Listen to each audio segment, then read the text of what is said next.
Hello, everyone, and welcome to another edition of 100 Yards Football Sports Talk Radio. I'm your host and producer, Logan Landers, and joining me to talk about this NFL Week 16 game preview between the Atlanta Falcons and the Indianapolis Colts, as always, Mr. Football, Vincent Turner. How you doing this afternoon, sir?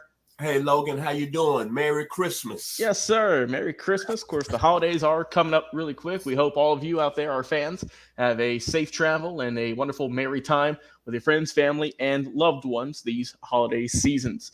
Well, Vincent, this is a little bit heartbreaking because coming into this game, we were all riding high. We thought the Falcons would get the easy win right over the Carolina Panthers, but as we saw, that wasn't the case. So we'll get right into it. Talk about these Falcons. Not going to have Desmond Ridder once again. He is back on the bench for the second time this season, which kind of feels like the kiss of death. Like that might be it for him for the season and as a starter elsewhere. But I mean, when you look at it though, he just hasn't been producing on the season. Throwing for over 2,500 yards, but he's got 10 touchdowns, 10 interceptions, and 11 fumbles and 31 sacks, which I get the sacks aren't all on him, but still just that ratio and that margin, just not the best. And, the Falcons, we said, their midway report that if they didn't get things going with Desmond Ridder and with, head coach Arthur Smith, that both of them might be out of jobs here at the end of the season. And it isn't confirmed, but it is leaning that way. You can kind of see the wheels are going in that motion. It feels like, at least in the city and around this team, just because, I mean, they're on the verge potentially of finishing with another 7-10 season. So we'll see what happens. But yeah, so Desmond Ridder will not be starting in this game. Taylor Heineke, who has had limited experience this season, he'll be back in. So it's a big question mark to see how he'll perform against this red hot Colts team. We look at the running game. Obviously, of course, you got Bijan Robinson and Tyler Algier. Bijan, for whatever reason, only got, I think, around 7 carries last week. Not much at all. So they just did not utilize him for whatever reason. Just bewilders me. Of course, we know the Falcons lost that game 9-7. Algier was the leading rusher in that one. He got 14 carries for 45 yards. So not much going on in the running game, which is very disappointing because that was the strong suit early on in the season with the Falcons when they were looking good and they had a lot of early momentum in the season. Definitely need to see them get back to that if they want to try and potentially beat this Colts team. Receiving game, of course, you got your mainstays in Drake London and Kyle Pitts. Both those guys having some solid years overall in terms of receptions. Pitts is approaching 50, and Drake London just too shy of 60 grabs on the year. London is also your top receiver, 769 yards for him. But unfortunately, though, just because of the passing game and how it's just been, just ice cold, both those guys only have 2 touchdowns on the season. In the receiving department, Bijan Robinson is actually your leading pass catcher in terms of touchdowns. He's also got 323 in terms of yardage. Vincent, for the offense, I just don't know what to say about this team. It is just anemic. You can't get nothing going with it. And especially last week when they were only able to get just 1 score against the Panthers, who are the worst team in the league. It was tough. But talk about their defense, the Falcons, and what they can do to stop this Colts team. Well, I'm going to say this. Right now, everybody's pulling on Arthur Smith, and I get that. I understand that. The gentleman is kind of taking the team backwards. But I still think he's a good football coach based on the fact when he came in here in the Falcons from salary cap hell, he had a team that won 7 games, especially last year with Marcus Mariota, quarterback that quit on him. Then you're looking at Matt Ryan. I can't remember what was their record the first year under Arthur Smith, but the guy really has had a lot to work with. Coming into this season, there was high expectations. Defensively, the Falcons have played, I would say, better than what we expected. Maybe a top 15, top 20 defense. But I'm not going to put so much to blame on the offense because if you look at it, the Falcons have not made major stops in their last 3 games. Last 2 games, especially against Carolina and Tampa Bay. You take a team with a rookie quarterback that's been struggling and it goes 95 yards for the winning field goal. That's gotta be on the defense, man. It's got to. Then you couldn't stop Baker Mayfield in their last touchdown drive.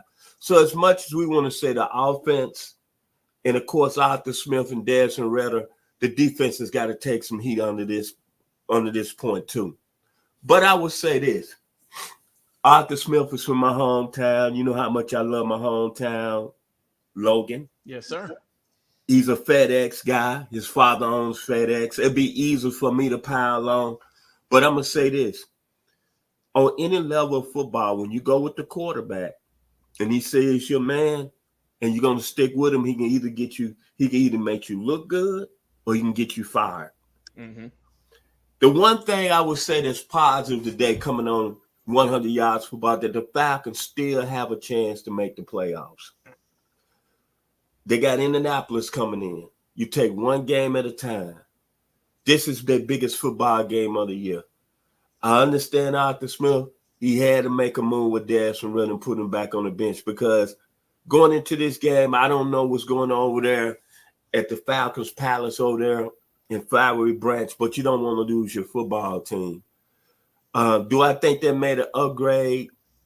Tyler Haneke has showed you what he is. He's up and down. That's the reason he's a bag up. So let's hope he plays his best football these next 3 weeks. Because the Falcons, they have playmakers. They got talent on the offensive side of the ball. The bottom line, I like Desmond Ritter. He was a 3rd-round pick. Did I think coming into this season he could be a quad NFL quarterback? It's no question about it. I think all of us did. But in this game, you got to play with confidence. And when quarterback start making a lot of turnovers and constantly doing the same thing, it's a confidence thing. And we all know on this level, you either have it or you don't. And as you said in your earlier conversations a few minutes ago, Desmond Ritter, we might have seen the last of him playing with the Atlanta Falcons. And it's going to be hard for him to land on a team. He could probably be a quality backup. I don't know. But the young man I just hated, he just never played with a level of confidence. He had some games he have a good 2 quarters. Then the last 2 quarters, he turned the ball over. Last week, that turnover probably, if the Falcons don't right the ship, it's probably got him out of here in Atlanta. And it's probably got Arthur Smith fired and Terry Fontenot. But the Falcons got 3 games left. Take it one game at a time. Is the Falcons still a good quality football team? No question about it. They still got quality football players? No question about it. It's just at the quarterback position. Your quarterback has got to start making plays. And hopefully Tyler Haneke can do that on Sunday. But I understand the Atlanta Falcons fan base. One thing about life, when you're winning, Logan, you hear all the cheers. But when you're losing, that nobody wants to be your friend. Do the Atlanta media has the right to be piling on Arthur Smith? No question about it. But I don't understand where people getting this persona about Arthur Smith as arrogant. I don't. Do you see him like that? I don't see him as an arrogant guy. You don't see him out here, talking to the media and saying he's all big and bad and stuff like that. I don't get that, that type of energy from him. But there's certain media outlets here in Atlanta that doesn't like him. I think sometimes the media outlet here, I'm not going to put their name out there, but you know who I'm talking about. Maybe you don't like Arthur Smith because you might feel like he didn't pay his dues or he entitlement because his father owns a $1 billion company with FedEx. I just get that kind of feeling because everybody say he's very arrogant. I don't see Arthur Smith like that. I'm going to tell you what I see Arthur Smith as, a guy that's a good quality football coach. You don't do the things in Tennessee with the average quarterback and Ryan Tannehill, and I don't want to keep hearing the question you had Derrick Henry. You had to put some schemes together for Derrick Henry to be successful, right, Logan? Oh, of course, yeah. Okay. The thing I think that's really I got a lot of respect for Arthur Smith is that he hung in there with a guy he drafted. He stayed with Desmond Ritter, and maybe it's at fault because this is a guy, it was his guy he wanted, his guy he drafted. Desmond Ritter's let down the Falcons, man, and he's let down Arthur Mm-hmm. Smith. It's very simple. Quarterbacks, they get you accolades, and quarterbacks get you fired. But right now, what's the good thing about this? The Falcons got 3 games left. They go 9-8. I think they can win the division. It's that simple. But they got to beat Indianapolis on Sunday because Tampa Bay and New Orleans plays next week, and tonight New Orleans got the LA Rams, which is a huge playoff game. Huge. It's tough out there in the NFC South. You know, it's obviously a 3-team race, as you mentioned, with the Falcons, with the Buccaneers, and of course with the Saints.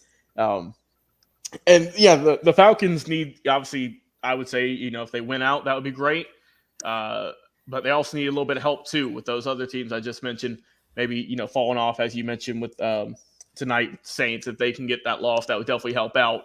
Like I said, they need to get some breaks going their way. And, you know, we've seen some crazy things happen late in the season in football and tight division races. And who's to say the Falcons won't be one of those teams? Well, let's flip it over, Vincent. Let's talk about the AFC South leading Indianapolis Colts. And I didn't look, whenever Anthony Richardson went out, you know, 4 games into the season, and Jonathan Taylor still, you know, hasn't been fully healthy this year, I would have never thought this team would have been in first place, just if you look at their offensive game. But they've had some guys who have really stepped up and have helped them, you know, be one of the hottest teams in football. They've won, I believe, 4 of their last 5 of their last 6. They beat the Steelers last week. They fell to the Bengals, and they were on a nice 4-game winning streak prior to that.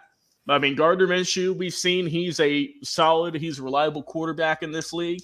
63% completion percentage, 2,739 yards, 14 TDs, 8 INTs, only been sacked 26 times on the season.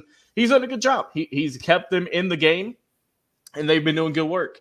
Of course, in the running game, as I mentioned, Taylor, he's going to be trying to practice this week and maybe get geared up for that game against the Falcons. We're still not sure yet with that thumb injury, but their main guy has been Zach Moss, who's ran the ball 177 times, 764 in terms of yardage. He's got 5 touchdowns, good 4.3 average there.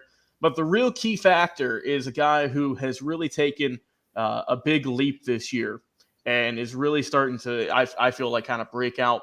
And that's Michael Pittman Jr., the wide receiver out of USC. He is questionable for this game, but other than, you know, he has looked good. You know, he's a guy who's gotten better and better each season.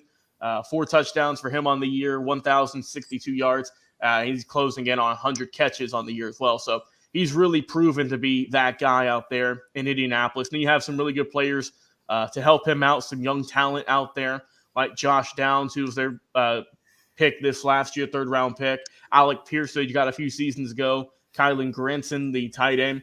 So, I mean, they're a super young team, Vincent. And, I mean, they've got some really good playmakers out in Indianapolis. And, yeah, they're 8-6, but they have been one of the hottest teams in football here in recent weeks. So, talk about the defense, though, and how they have really helped out in Indianapolis and what they can do against the Falcons this upcoming week. Well, I think when you look at what did happen, I think it's been a collective effort. I think defensively, I didn't think they would play at a high level, especially after they lost. They weren't able to re-sign, or they elected not to re-sign Mr. Leonard, they star linebacker. Mm-hmm. But they've had great defensive play. DeForest Buckner is a Pro Bowl player. E.J. Speed has played at another level. Ronnie Harrison Jr.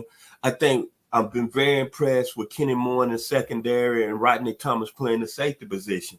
So although those names are not household names, but as you just mentioned, they'll play collectively as a team, and defensively they're getting it done. And think about this. Last week, they held the Pittsburgh Steelers to 13 points? I believe so. Yes, sir. Yep, 13. And so when you overall, this is an Indianapolis team. They're coming in on a high. They got a real hot quarterback. They got a very good team. And basically, it's going to be a challenge for the Falcons. There's no question about it. It's a playoff team coming in Sunday in the Mercedes-Benz Dome. You ain't kidding. All right, Vincent, it's time for our final predictions here. For this one, man, this one's going to be tough. But for me, I'm going to have to go with the Colts. They've just been red hot lately. And I'm not getting that good energy right now. Like I said, the Falcons need to rally right now.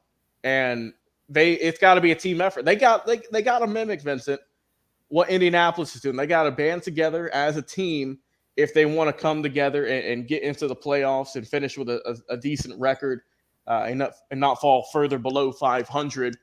The reason I'm going with the Colts, like I said, they've just done it at a more consistent clip. They've just looked better in recent weeks. And for the Falcons, especially since they are benching Desmond Ridder in favor of Taylor Heineke, that's just a giant question mark that, we saw earlier this season wasn't the greatest solution. I mean, who's to say it's going to be any different? So final score for me in this one, I'll go with the Indianapolis Colts getting the win in this one. Final score 28-17 in favor of the Colts. Mr. Turner, your final thoughts. I'm going to say this. When the bridge is crumbling, when everything else around you is not looking good, you can't go but one way up. I'm going to stay with the Falcons. I think they're going to answer the bell on Sunday.